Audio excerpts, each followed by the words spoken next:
America Iran మధ్య యుద్ధ వాతావరణం నెలకొంది. ఈ రెండు దేశాల మధ్య ఏ క్షణమైనా యుద్ధం వచ్చే అవకాశాలు ఉన్నట్లు తెలుస్తోంది.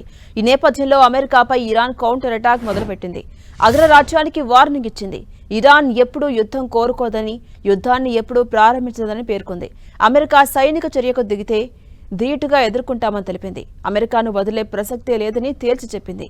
ఇక ఇరాన్ వారం రోజుల్లో దారికి రాకపోతే పోరు తప్పదని ట్రంప్ హెచ్చరిస్తూ ఉన్నారు. పెంటగాన్ అధికారులైతే రేపటి నుంచే యుద్ధం ప్రారంభం కావచ్చన్న సంకేతాలు ఇస్తున్నారు. దీంతో యుద్ధం తప్పని పరిస్థితుల్లో దానిని ఎదుర్కోవడానికి ఇరాన్ కూడా సిద్ధమంటోంది. ఇప్పటికే యుద్ధాన్ని రెండు దేశాలు తమ సన్నాహాలను దాదాపు పూర్తి చేసుకున్నాయి. ఇరాన్ విషయంలో వెనుజులా తరహా వ్యూహాన్ని ట్రంప్ అనుసరిస్తూ ఉన్నారు. టెహ్రాన్తో చర్చలు జరుపుతూనే కీలక రక్షణ వ్యవస్థలను పశ్చిమ ఆసియాలో మోహరించింది. జలాంతర్గాములు, ఫైటర్ జెట్లు ఇలా కీలక రక్షణ వ్యవస్థను పశ్చిమ ఆసియాలో మోహరించారు.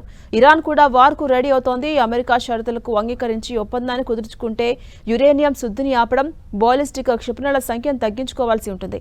ఈ షరతులకు అంగీకరించడం కంటే స్వల్పకాలిక యుద్ధమే వ్యూహాత్మకంగా ప్రయోజనకరమని టెహ్రాన్ భావిస్తోంది. అందుకు తగ్గట్టే తన రక్షణ వ్యవస్థలను పటిష్టం చేసుకుంటోంది.